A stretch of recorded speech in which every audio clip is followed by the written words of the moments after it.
Hello, this video will offer you an interpretation of the article that we read, "This is a Religious War."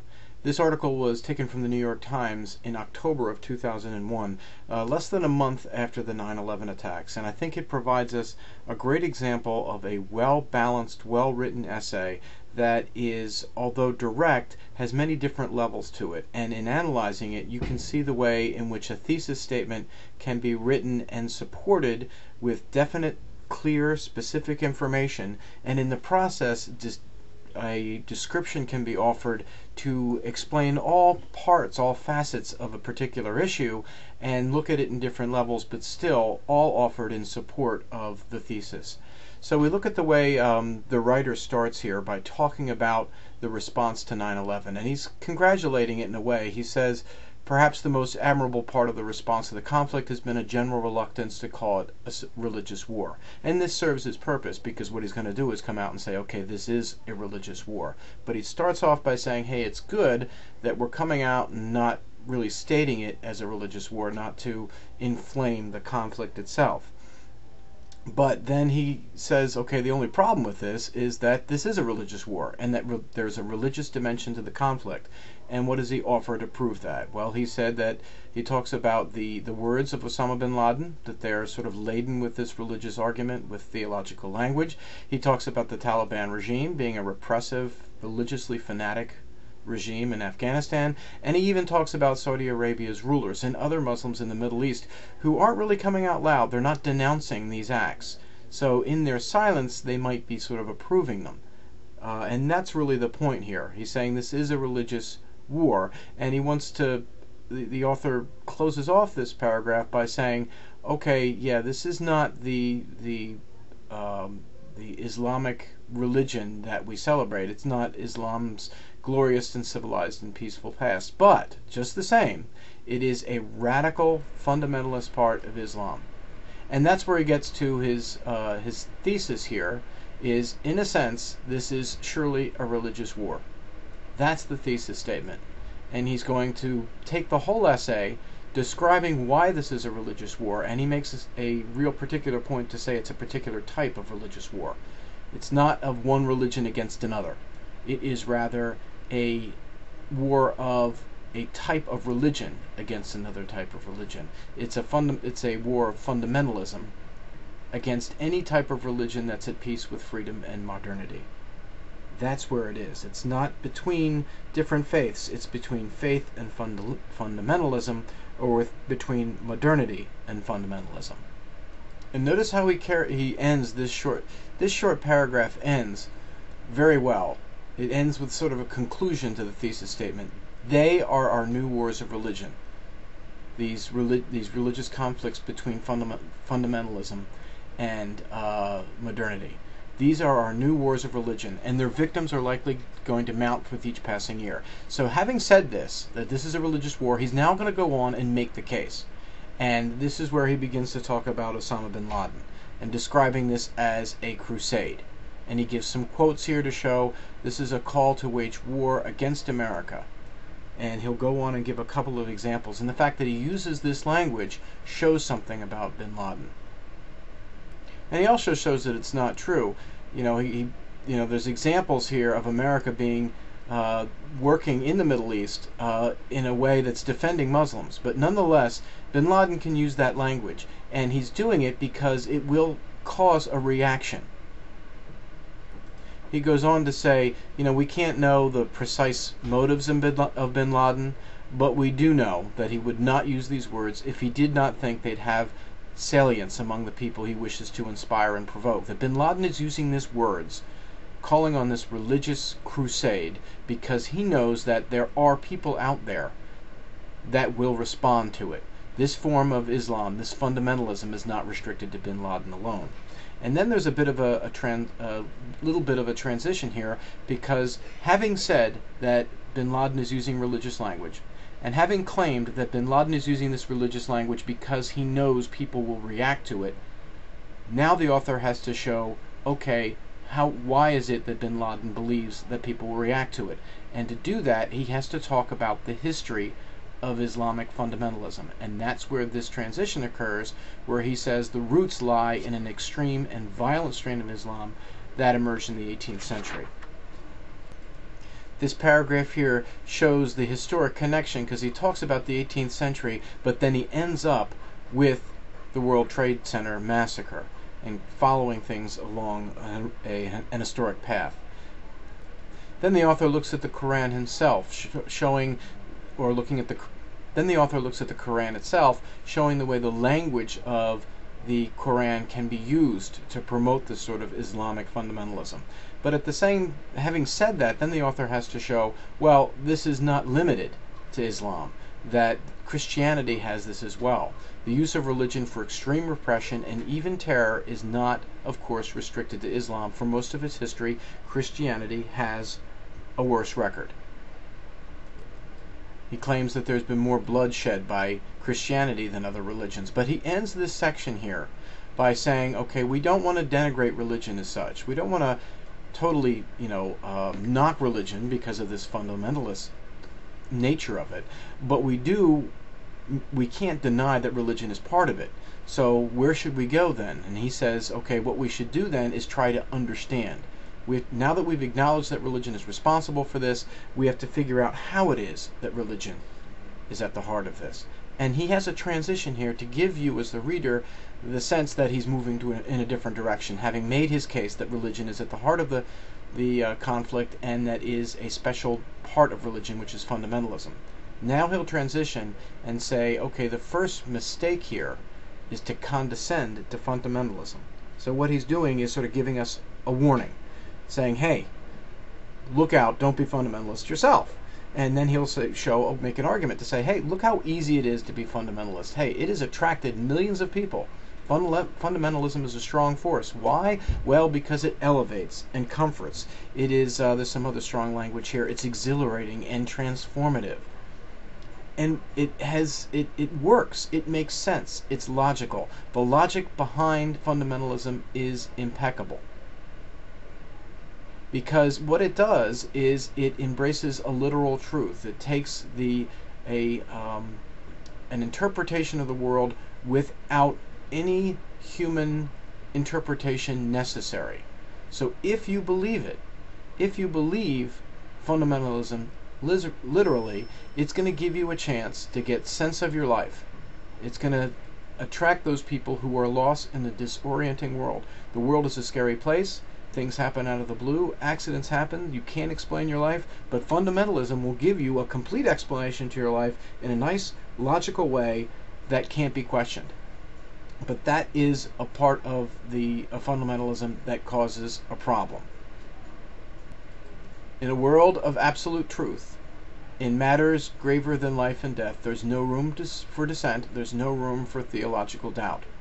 And that is why there is such an attraction to the books themselves. There can be no error, so let's go back to the original book. You can't have any questions, because anytime you have a human being trying to interpret the faith, that can lead to error, and then that error can lead to damnation. So the only way is to be strict, absolutely strict. Without such a guarantee, any of this confusion can lead to hell. Once you get human beings involved with it, okay, that's going to be a problem. And it is there that we see him then use an example to show this, and he uses a story from a book by a Russian writer called Dostoevsky. And you might not ever recognize that guy's name, or you might not recognize the book he's talking about here, The Brothers Karamazov. But he describes enough of this that you can understand it, and that's something to keep in mind, that when you're writing and you're going to use an example or you're going to use a story, you must describe enough of that example or enough of that story so the reader who doesn't have any idea what the story is, doesn't understand the reference, there has to be enough there so they can understand it. And you've noticed in reading through this little description of the Spanish Inquisition, where the Grand Inquisitor of the Spanish Inquisition is actually arresting Jesus himself. And they have this argument. And even though Jesus isn't talking, there's a conflict here, and it shows the conflict of fundamentalism that the author just talked about. And that is the conflict between sticking to a faith in which nothing can be questioned. You have to go back to the book, back to the Quran, back to the Bible, back to whatever text you're using, and use it word for word without any human interaction. And that's what's in place here in this conflict. Because this guy who's leading the Spanish Inquisition, the Inquisitor who represents religious fundamentalism, is saying that Jesus has committed a crime because he revealed that salvation was possible and allowing humans the freedom to refuse it. And to someone who is fundamentalist, giving a human a chance to refuse the faith is a form of cruelty. Because what it means is that you're putting the fate of your soul in the hands of human. And that's a real problem, because human beings don't have the capacity to make this sort of choice. So if you have choice and you have humans deciding, that's going to lead to unbelief, to distraction, to negligence, and despair. So in a way, if you're letting someone decide for themselves, if you're letting someone to interpret the Bible themselves, if you're letting someone not be fundamentalist, you're giving them the opportunity to fail. In fact, they will fail, because human beings cannot live up to the ideal of fundamentalism.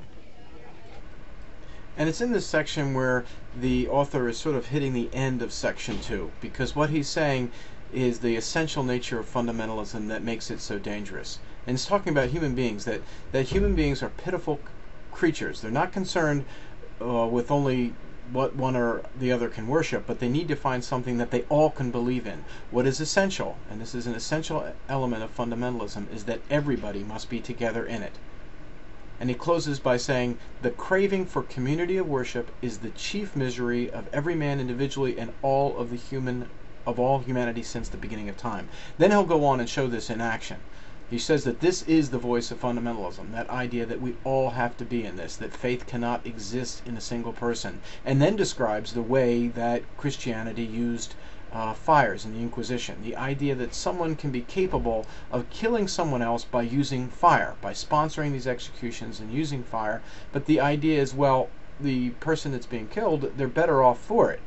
A few moments of hideous torture on earth were a small price to pay for helping such souls avoid torture in the afterlife. So for the people who did this, who did the executions, it was a burden, but they had to do that to uphold the faith.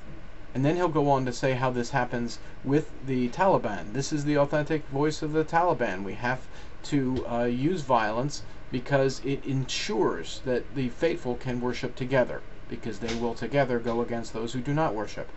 Then the author will go to show how this is replicated in secular form. And in secular form, what he's doing here is describing the way the same concept is used in something outside of religion. And the examples he uses are with Nazi Germany and Soviet Russia. Then we're going to see another transition here. And it's right here in this sentence. Perhaps the most important thing for us to realize today is that the defeat of each of these fundamentalisms required a long and arduous effort. Having proven that this is a religious war, with a couple of different arguments and looking at it in different ways, he then went on to define what nature of religious war it is, which is a war against fundamentalism. And then the author took some time to describe what fundamentalism is, why it is so attractive to people, and why it has violence in it, why it's difficult to defeat. Now he's going to go and say, all right, now that we know what situation we're in, I'm going to tell you that in times in the past, fundamentalism takes a lot to destroy. And then it'll go on and give some historical background here to show why this conflict is going to be difficult.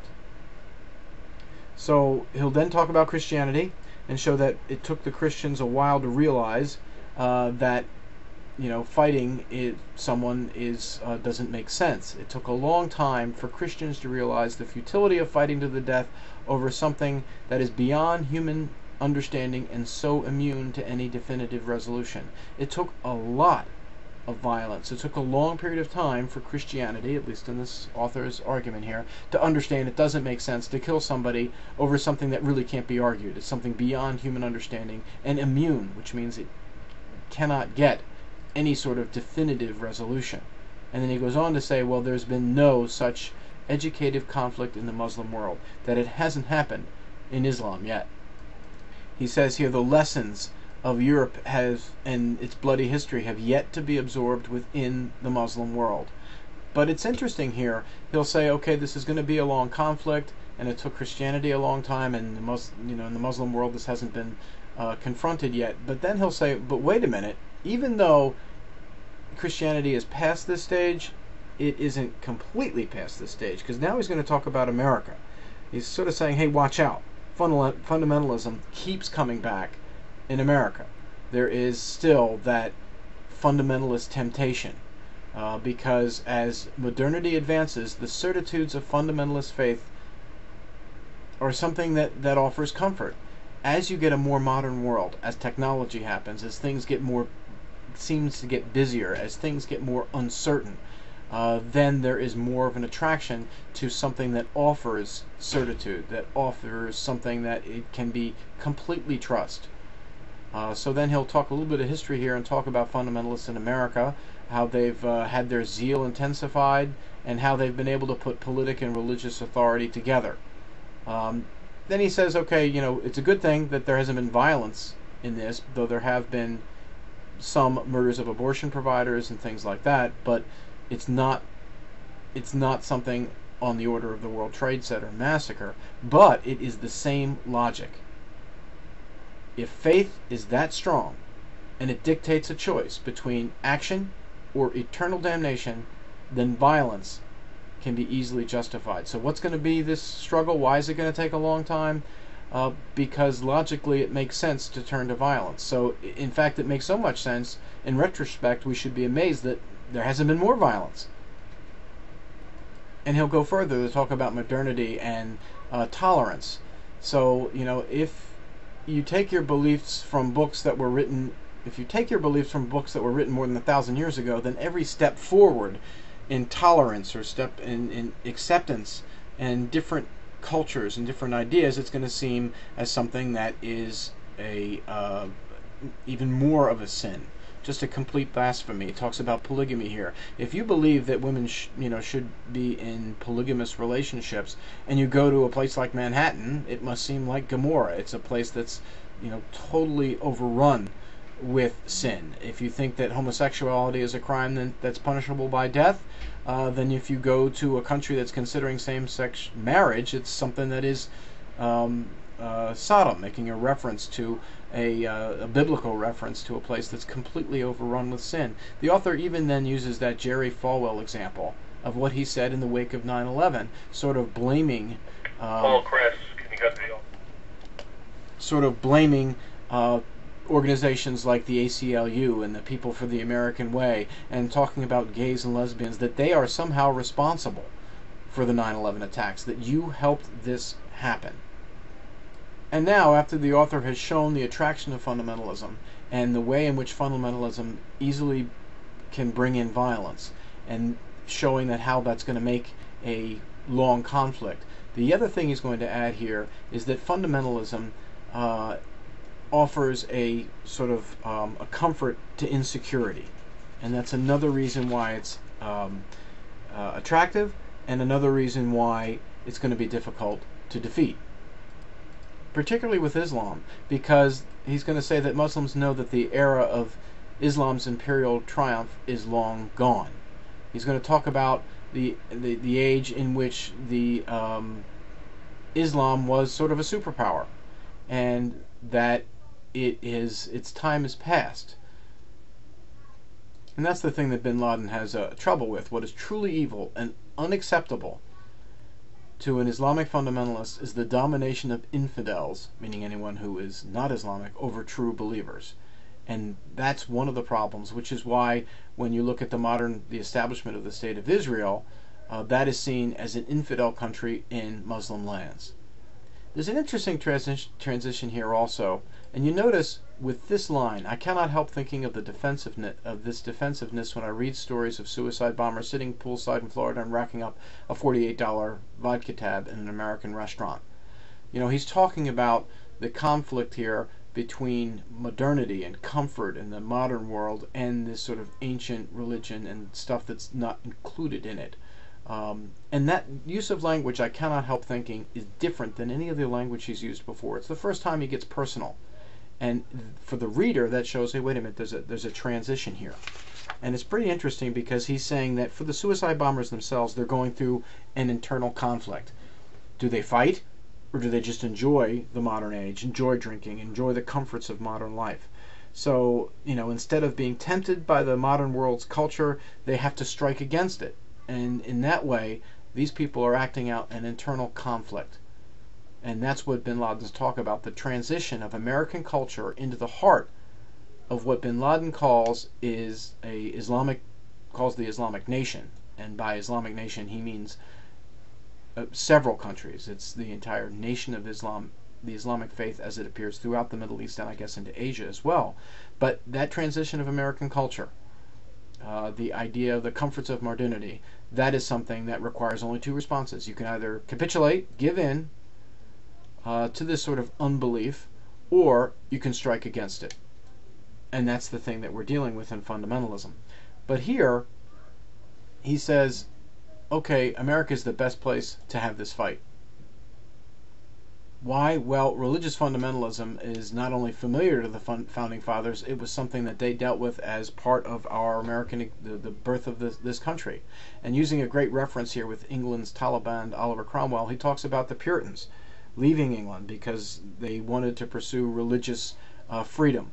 Not really for others, though, if you get into details about the Puritans. But then he talks about John Locke and his Letter of Toleration, that in building the American nation, we were trying to find a balance between the pursuit of salvation and maintaining the civil peace. That the Founding Fathers were trying to find a stark separation of church and state, that no single religion can use political means to enforce its own teachings. So that's the real struggle, and that is something that was at the foundation. We were trying to answer the essential human question of how to pursue the goal of religious salvation for ourselves. How can you let people pursue their own religious salvation at the same time maintain civil peace? And the security against an American Taliban is relatively simple. It's the conclusion. So having made the case that this is a religious war, by defining that religious war as a war of religion against fundamentalism, not between religions, but against religious fundamentalism, talking about why fundamentalism is so attractive, talking about how fundamentalism leads to violence, showing the logic within it, showing the temptation of it, showing how it surfaces in Islam and then surfaces particularly in the conflict between Islam and modern American culture, or what bin Laden defines as Islam. Then you say the author says the place this is going to happen is in America, and we're going to fight that with the Constitution. That by having religious freedom, by separating church and state, did not lead to the collapse of religious faith. Actually, it led to one of the most vibrantly religious societies on earth.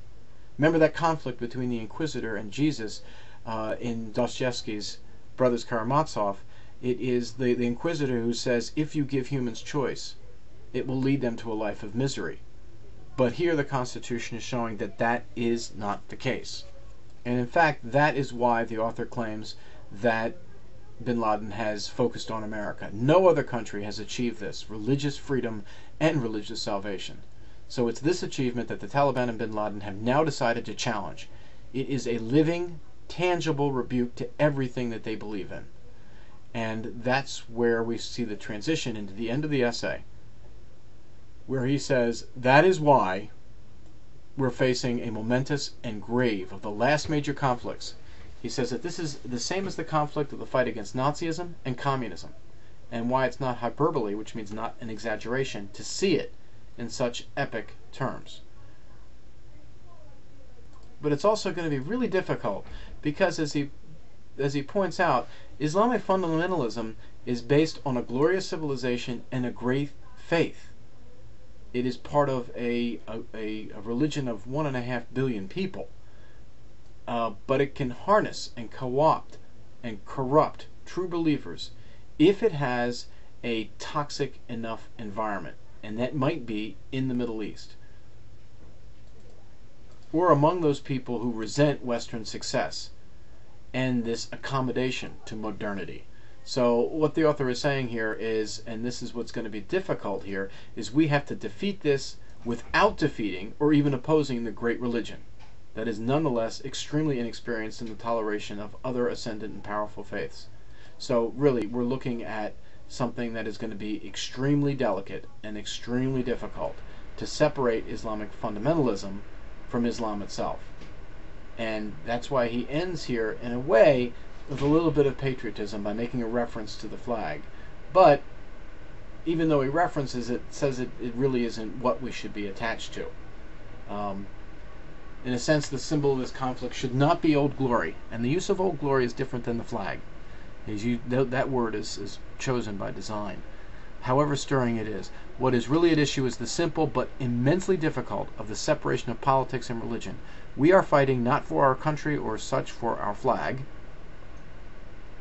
We are fighting for the universal principles of our Constitution, the possibility of free religious faith that it guarantees. We're fighting for religion against one of the deepest strains in religion there is. You notice he's calling back to the thesis statement. The thesis statement is that this is a religious war of fundamentalism against religion, not between faiths. But he's calling back to it here at the end. We're fighting for religion against one of the deepest strains in religion there is. That's a reference to fundamentalism. But he pulls it back and says it's not only our souls at stake, not only our lives at stake, but our souls as well.